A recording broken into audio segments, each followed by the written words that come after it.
So our interpretation and what we've seen based on the Brexit vote, from the past, I would say 6 to 12 months, we probably see a bit of a stagnated view, people holding off and waiting to see what the actual agreements are that come to fruition.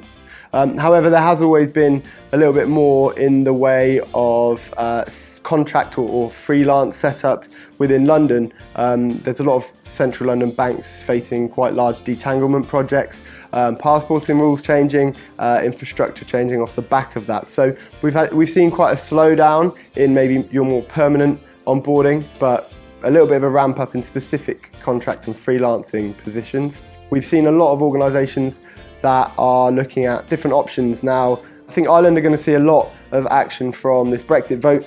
We've seen quite a lot of the clients we're dealing with move their operations over to Dublin. Also, we've seen people moving over to Berlin, Frankfurt and potentially Paris. But there's definitely been a lot of action within Dublin, it being in the same time zone as the UK and also being predominantly English speaking first language. Controversially and more recently, we've seen a lot of the broker-dealers within London starting to maybe think about a different strategy, that is keep headcount as it is in London, keep their projects the same as they ever would be, and look at doing a back-to-back trading model. Under the back-to-back trading model, effectively what would happen is trades on the ground in the EU would be replicated by matching trades that happen in the UK. Effectively what that means is they can bring the risk over on the balance sheet within the UK balance sheet.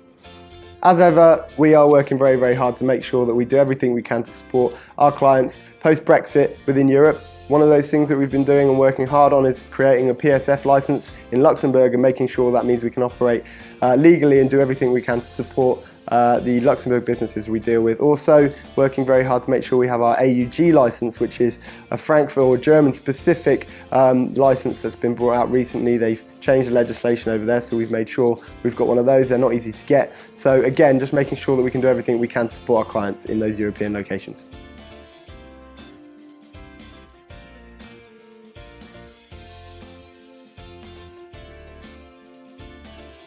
Start that again. I need some water.